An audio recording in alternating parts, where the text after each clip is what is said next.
बिस्मिल्लाहिर्रहमानिर्रहीम। अस्सलाम वालेकुम। Extraction of antibiotic from pharmaceutical effluents. Basically इस चैप्टर में हमने एंटीबायोटिक्स को किस तरीके से एक्सट्रैक्ट करना है फार्मास्यूटिकल एफ्लुएंट मतलब वाटर में से, क्योंकि जब ये फार्मास्यूटिकल एंटीबायोटिक की जो एक्सट्रैक्शन है ये फार्मास्यूटिकल एफ्लुएंट से जो है वो हमने इनको जो है वो किस तरीके से किन किन तरीक़ों से हम एक्सट्रैक्ट कर सकते हैं। सबसे पहले कंटेंट पे नज़र लगाएं तो कंटेंट में हम इंट्रोडक्शन पढ़ेंगे, उसके बाद मेथड ऑफ एक्सट्रैक्शन पढ़ेंगे और उस मेथड ऑफ एक्सट्रैक्शन में इलेक्ट्रोकोएगुलेशन प्रोसेस है, एडजॉर्प्शन बाय मोरिंगा सैनोपटेला पाउडर सीड से पढ़ेंगे, उसके बाद सॉलिड फेज एक्सट्रैक्शन है और उसके बाद मैग्नेटिक सॉलिड फेज जो है वो एक्सट्रैक्शन है। ये सॉलिड फेज एक्सट्रैक्शन की ही एक टाइप है मैग्नेटिक वाली, ठीक। और लास्ट पे हम कंक्लूजन डिस्कस करेंगे। सबसे पहले इंट्रोडक्शन में अगर हम देखते हैं तो इंट्रोडक्शन में हमने देखना कि एंटीबायोटिक मटेरियल क्या होते हैं। Anti microbial substance used against micro organisms and discharge either unchanged और विदाउट ट्रीटिंग, ये वाले मटेरियल एंटीबायोटिक कहलाते हैं, जो कि एंटी माइक्रोबियल भी हो सकते हैं और इनको हम माइक्रो ऑर्गेनिजम्स के ख़िलाफ़ जो है वो यूज़ करते हैं।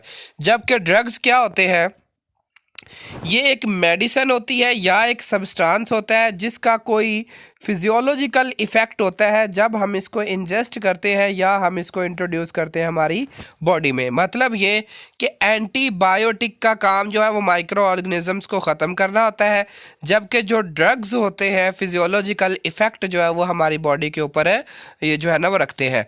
अब ये मेथड मैंने पहले बता दी है कौन कौन से हमने यूज़ करने हैं। सबसे पहली बात, इलेक्ट्रोकोएगुलेशन प्रोसेस क्या होता है। ये जो प्रोसेस है बेसिकली ये डीस्टेबलाइज करता है सस्पेंडेड पार्टिकल को, फिर उनको एमल्सिफाई करता है और उसके बाद जो है ये डिज़ोल्व करता है कंटेमिनेशन में, जो कि हमारे पास एक्वस मीडियम में होगा, ठीक है। और इसमें हमने इलेक्ट्रिकल करंट यूज़ करना है, ठीक है। और ये जो इलेक्ट्रिकल करंट है बेसिकली इलेक्ट्रोमोटिव फोर्स जो है वो प्रोवाइड करने के लिए इस्तेमाल होता है, जिसकी वजह से केमिकल रिएक्शन होता है। यानी कि इलेक्ट्रोकोएगुलेशन प्रोसेस में हमने एक इलेक्ट्रिक करंट प्रोवाइड करना है जिससे इलेक्ट्रोमोटिव फोर्स जनरेट होगी, जो कि सस्पेंडेड पार्टिकल्स और एमल्सिफाइड या डिज़ोल्व कंटेमिनेंट जो कि पानी में डिज़ोल्व हुए होंगे उनके दरमियान एक केमिकल रिएक्शन करेगी, जिसके नतीजे में उनके दरमियान फोर्स ऑफ अट्रैक्शन आ जाएगी और वो जो है वो सेपरेट किए जा सकते हैं, ठीक है। जैसा कि यहाँ पे अब आप देख लें कि ये इलेक्ट्रोकोएगुलेशन जो है ना वो क्या कहते हैं कि टैंक है, ठीक है। इसमें सबसे पहले हमने क्या किया, ये आयरन एनोड जो और कैथोड के तौर पर हमने इस्तेमाल कर लिए। ये सारा वाटर है और इसमें एंटीबायोटिक्स है, ठीक है। जैसे ही हमने क्या किया, इलेक्ट्रिक करंट जो है वो क्या किया, पास करवाया। जब इलेक्ट्रिक करंट पास करवाने के बाद देख ले ये कोएगुलेशन होगी उनके दरमियान। कोएगुलेशन होने के बाद हमने इनको फ़िल्टर पेपर से फ़िल्टर कर लेना है और प्योरीफाइड जो है वो वाटर यहाँ पे जो है वो हमें ऑब्टेन हो जाएगा, ठीक है। ये और ये डायग्राम एक ही है, ठीक है। क्लियर होगी बात। यहाँ पे हमने इलेक्ट्रिसिटी पास करवाई, यहाँ पे हमने कोएगुलेशन करवाई, उसके बाद फिर दोबारा जो है ये इलेक्ट्रो ऑक्सीडेशन हम करवाएंगे और यूँ मटीरियल जो है मज़ीद से वाटर जो है मज़ीद प्योरीफाई होता जाएगा। तो ये इलेक्ट्रो कोएगुलेशन का प्रोसेस है जिसमें हमने क्या करना है कि सिर्फ जो सस्पेंडेड या डिज़ोल्व्ड या कंटेमिनेटेड पार्टिकल को इलेक्ट्रिसिटी प्रोवाइड करनी है, इलेक्ट्रोमोटिव फोर्स उनके दरमियान फोर्स ऑफ अट्रैक्शन जनरेट करेगी, जिनसे वो अनडिज़ोल्व पार्टिकल में की फॉर्म में जो है वो इस तरीके से वाटर से बाहर आ जाएंगे। अब सिस्टम कैपेबिलिटीज़ और एडवांटेजेस क्या है कि इनसे जो है वो एंटीबायोटिक रिमूव होती है। दूसरा जो है ये रिमूव हैवी मेटल्स। तीसरी बात जो है ये रिमूव सस्पेंडेड और कोलाइडल सॉलिड कोलाइडल पार्टिकल्स भी, यानी कि इस प्रोसेस की वजह से सेपरेट किए जा सकते हैं। उसके बाद डीस्टेबलाइज ऑयल्स और अदर इमल्शंस को भी जो है वो रिमूव करने के लिए इस्तेमाल किया जा सकता है। फैट्स, ऑयल और ग्रीसेस के पार्टिकल को भी सेपरेट करने के लिए इस्तेमाल किया जा सकता है। इसी तरीके से कम्प्लेक्स ऑर्गेनिक कंपाउंड को भी ये रिमूव करने के लिए इस्तेमाल कर सकते हैं। और इसका एक ये भी फ़ायदा है कि ये डिस्ट्रॉय और रिमूव बैक्टीरिया वायरसेस वगैरह को भी जो है ये वाटर से रिमूव कर सकता है। और इसी तरीके से ग्राउंड वाटर क्लीनअप के लिए भी हम ये प्रोसेस अप्लाई कर सकते हैं। सरफेस वाटर क्लीनअप के लिए भी हो सकता है। इसके बाद सेवेज ट्रीटमेंट के लिए भी ये मेथड अप्लाई किया जा सकता है।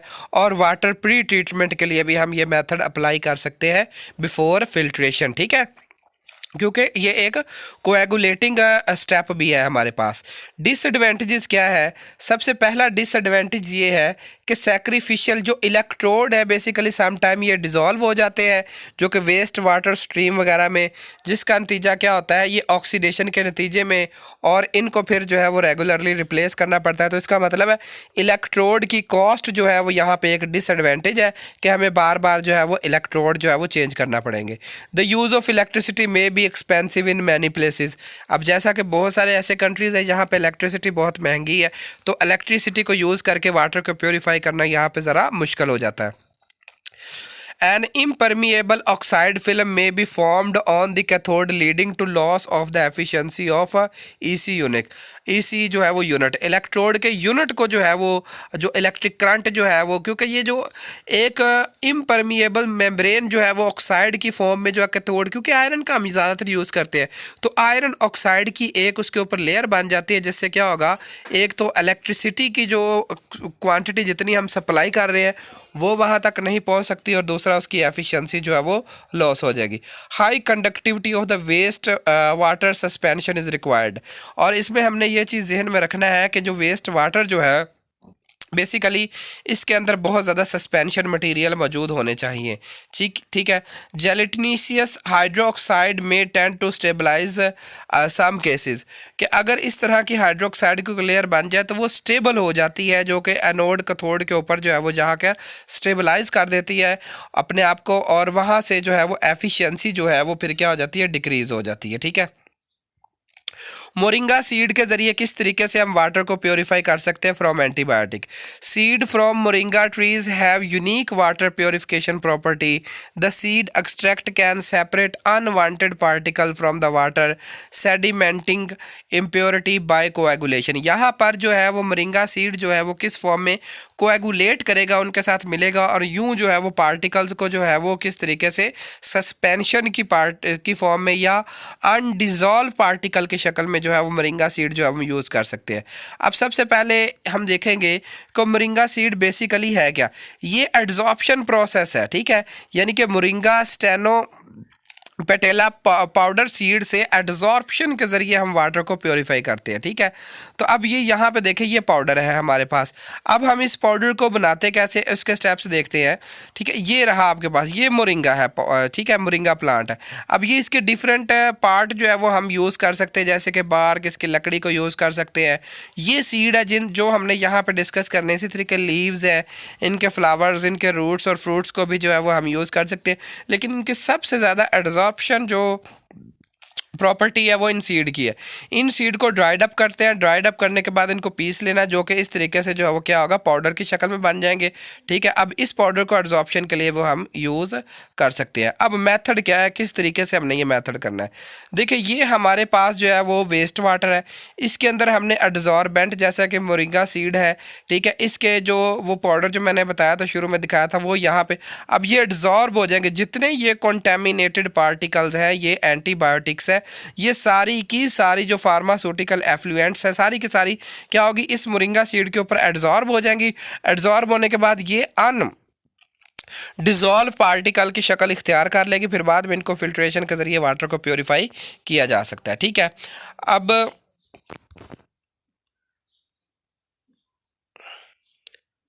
एडवांटेजेस क्या है मोरिंगा सीड को यूज़ करने के? सबसे पहला चीप और इजी मेथड है, ठीक है। किसी किस्म की आपको हीटिंग नहीं करनी, किसी किस्म का कुछ नहीं करना, आप ये इंतहाई चीप प्रोसेस है, बस एड्जॉर्प्शन प्रोसेस जो है वो फॉलो करना है हमने, ठीक है। The efficiency is independent of the pH of the water. अब ये बिल्कुल डिपेंड नहीं करता कि वाटर की पीएच लेवल क्या है। हालांकि हम जितने भी method of preparation, method of purification of water पढ़ते हैं, तो उसमें ये बातें हम डिस्कस करते होते हैं कि पीएच को कंट्रोल करना ज़रूरी है, लेकिन इस केस में नहीं है। तो the processing does not modify the pH of the water, और इससे क्या होता है कि जब आप वाटर प्योरीफाई कर लेते हैं तो उसके बाद जो उसकी पीएच है उसको भी जो है वो हम क्या करते हैं कि वो मतलब जो मोरिंगा सीड के ज़रिए वो पीएच में भी ज़रा भी चेंज नहीं आती, जो पहले थी वही रहेगी।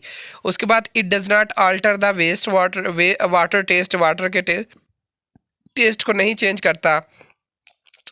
इट इज़ पोल्यूशन फ्री, क्योंकि किसी किस्म का आप जो है वो यहाँ पे ना तो इलेक्ट्रिसिटी यूज़ कर रहे हैं, ठीक है, इससे कॉस्ट भी नहीं होगी। इसके बाद किसी किस्म की हीटिंग नहीं करनी, तो इसलिए कोई पोल्यूशन है नहीं होगी। The low volume of the sludge precipitated in biodegradable. अब जो हमारे पास जो स्लज बनेगा, जो प्रेसिपिटेट होगा मटेरियल, जो हमारे पास वेस्ट इसका बनेगा वाटर को प्योरीफाई करने के, वो बायोडिग्रेडेबल होता है, ठीक है। Hence an environmental sound technology, तो इसलिए हम इसको environmentally sound technology, environmentally friendly technology के नाम से जो है वो जानते हैं। अब इसके कुछ डिसएडवांटेज है। सबसे पहले, the treatment make the water clear and drinkable but the purified water might still carry some pathogenic germs और माइक्रो ऑर्गेनिजम्स। क्योंकि हम जो है फार्मास्यूटिकल एफ्लुएंट्स कर सकते हैं, तो हो सकता है कुछ वायरसेस या बैक्टीरिया वगैरह जो है वो माइक्रो ऑर्गेनिज्म इतने छोटे हैं कि वो एब्जॉर्ब ही नहीं हुए, या जब हमने फ़िल्टर किया तो वो फ़िल्टर पेपर में से ही नहीं पास, मतलब फ़िल्टर पेपर से पास हो गए, छोटे साइज़ के इतने थे कि वो फ़िल्टर पेपर से भी पास हो गए, तो इसलिए ये इसका डिसएडवांटेज है। सेकेंडरी जो है वो दूसरी क्या है कि bacteria increase the bacterial after the water coagulating could be possible। तो अब जो सेकेंडरी इंक्रीजमेंट उसकी ये है कि बैक्टीरियल इफेक्ट जो है वो इंक्रीज हो सकता है, क्योंकि कोआगुलेशन प्रोसेस है। तो इसके लिए हमें क्या करना पड़ेगा कि सबसे पहले बैक्टीरिया को जो है ना उसके साइज़ को इंक्रीज करना पड़ेगा ताकि कोआगुलेशन भी हो जाए, ठीक है। तो जब हम साइज़ इंक्रीज करते हैं, मतलब कहने का ये कि ऐसा इन्वायरमेंट देना कि बैक्टीरियल जो है वो ग्रोथ इम्प्रूव हो जाए, और ग्रोथ इम्प्रूव होने के बाद कोआगुलेशन होगी, तब जाके वाटर प्योरीफाई होगा। तो ये भी इसका डिसएडवांटेज है कि स्मॉल साइज बैक्टीरिया को ये प्योरीफाई नहीं कर सकता। और जो कोएगुलेंट होते हैं, बेसिकली जो हमारे पास जो कोएगुलेंट एंड पे बचेगा वो प्योर फॉर्म में नहीं होगा, वो दोबारा से यूज़ करने के काबिल नहीं होगा। सॉलिड फेज एक्सट्रैक्शन प्रोसेस है।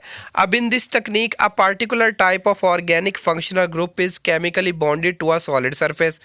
अब इसमें क्या होता है कि हमने एक ख़ास किस्म का, सबसे पहले हमने चेक करना है कि जो हमारे पास वाटर है उसमें कौन से ऑर्गेनिक कंपाउंड या कौन सा ग्रुप ऐसा मौजूद है, और उसके फंक्शनल ग्रुप का पता लगाना, और फिर उसको सॉलिड के सरफेस के ऊपर जो है वो हमने क्या करना है, केमिकली बॉन्ड करवाना, और उसके बाद क्या करेंगे, फिल्ट्रेशन करेंगे। फिल्ट्रेशन के बाद जो है ये अल्ट्रा फिल्ट्रेशन करते हैं, उसके बाद जो है वो वाटर प्योरीफाई होगा। जैसा कि यहाँ पे पाउडर सिलिका की एग्जांपल दी हुई है। A common example in bonding, C18 chain वाले जो कंपाउंड है जैसे कि सिलिका के ऊपर जो है वो बाउंड हो जाते हैं, और पार्टिकल साइज जो है वो 40 माइक्रोमीटर तक जाता है। और the bonded hydrocarbon create a virtual liquid phase in which hydrophobic organic analytes in aqueous sample can be partitioned be extracted. तो इससे क्या होगा कि ये वाले जो हाइड्रोकार्बन बनेंगे ये वाटर में जो है वो हाइड्रोफोबिक होंगे, मतलब कहने का ये कि पानी में अनडिजॉल्व होंगे, जिनको बाद में जो है वो आसानी से एक्सट्रैक्ट किया जा सकता है, ठीक है। अब ये देखिए, ये हमारे पास प्रोसेस है इसका, ठीक है, सॉलिड फेज।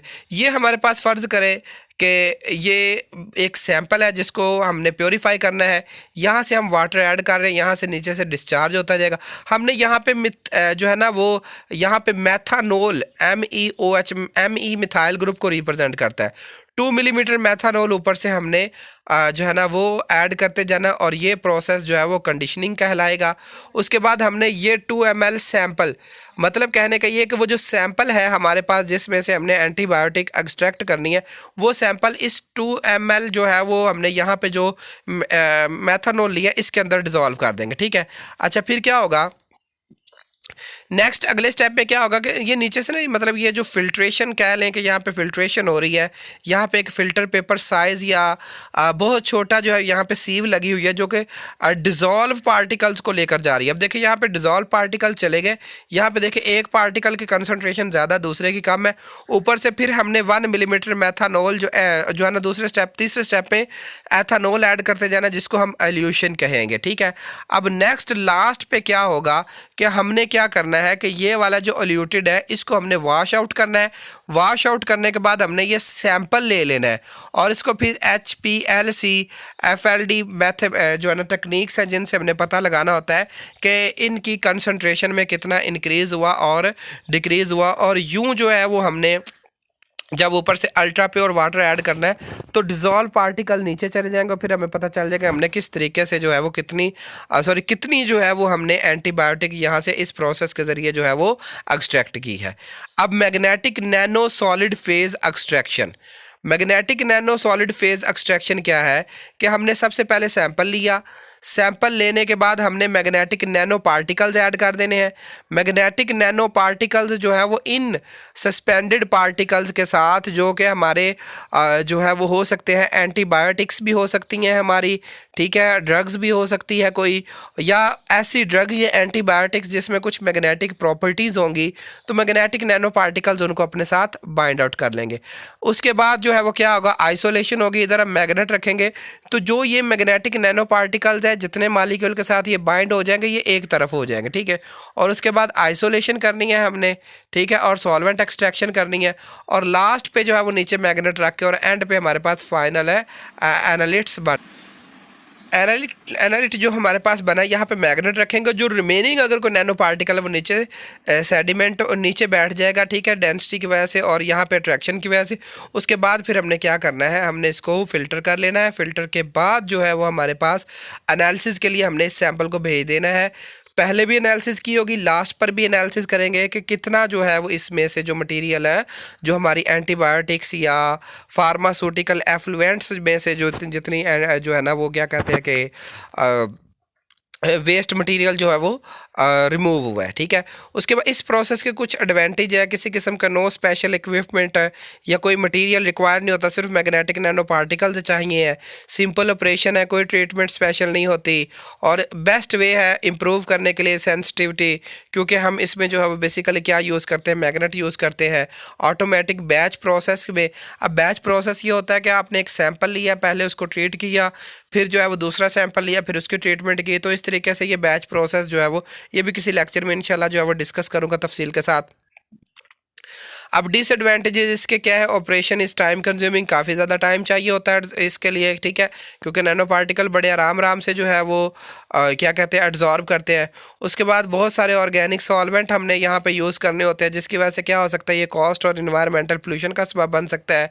और ये डिफ़िकल्ट होता है, हाईली वाटर सॉल्युबल सब्सटेंसेस, जो बहुत ज़्यादा वाटर सॉल्युबल सब्सटेंसेस है उनके ऊपर ये डिफ़िकल्टी जो है वो आती है कि ये उनको प्योरीफाई नहीं कर पाता, ठीक है। इसी तरीके से किसी किस्म की कोई प्रेसिपिटेशन ऐसी नहीं होती, सिर्फ हमने एक मैग्नेट के सहारे करना होता है काम। तो हो सकता है कि जो हमारी इम्प्योरिटी अगर वो नॉन मैग्नेटिक है तो इस तरीके से नहीं आ सकती।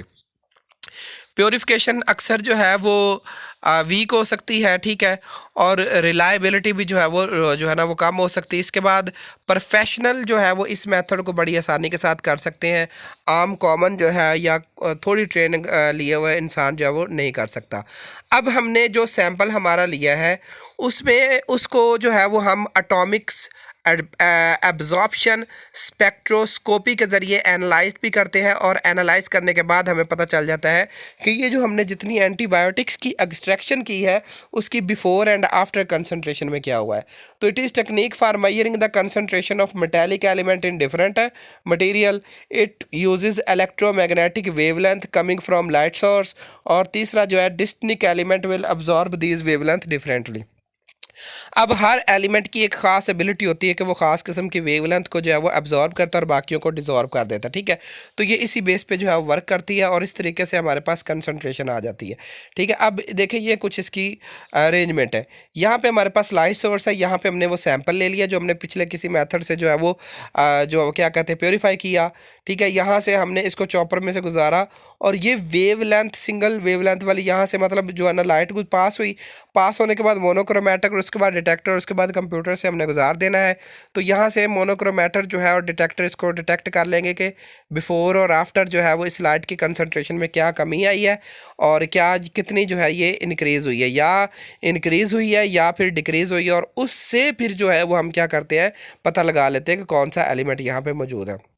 कंक्लूजन क्या है कि जो एंटीबायोटिक बेसिकली जो नेसेसिटी ऑफ लाइफ है, लेकिन इनसे वाटर पोल्यूशन बहुत ज़्यादा हो रहा है, क्योंकि जितनी भी फार्मास्यूटिकल इंडस्ट्री है वो ज़्यादातर यही करती है कि जो भी इनका जो वेस्ट वाटर बचता है एंटीबायोटिक्स बनाने के बाद उसको डिस्चार्ज कर देते हैं ज़मीन पर, या ग्राउंड वाटर तक ड्रिलिंग करके कर देते हैं, या फिर नदी नालों में डाल देते हैं, जिससे फिर जो है वो पानी पीने के काबिल नहीं रहता। मोर चीपर मेथड और बेस्ट मेथड जो है वो इन सब में जो है मोरिंगा सीड से जो है वो हमने यहाँ पे ये देखा है कि मोरिंगा सीड जो है वो सबसे ज़्यादा हमारे पास पोल्यूशन फ्री प्रोसेस रहा है। और एड्जॉर्प्शन मेथड जो है वो पूरी दुनिया में इस वक्त जो है ना इस मेथड पे अप्लाई किया जा रहा है। बहुत सारे जो है वो एड्जॉर्प्शन पील्स, फ्रूट पील्स वगैरह इस्तेमाल कर रहे हैं, क्योंकि उनसे किसी किस्म का इन्वायरमेंटली इफ़ेक्ट नहीं है और वाटर को प्योरीफाई करने की कोशिश की जा रही है। थैंक यू सो मच जी, जज़ाकल्लाह। अल्लाह ताला आपके और मेरे इल्म में इजाफ़ा फरमाए। अगर आपको ये डिस्कशन पसंद आई हो और ये जो मेथड आपको समझ आए हो तो चैनल को सब्सक्राइब ज़रूर करें, वीडियो को वॉच करें, उनके दोस्तों के साथ शेयर करें। अल्लाह ताला आपके और मेरे इल्म में इजाफ़ा फरमाए।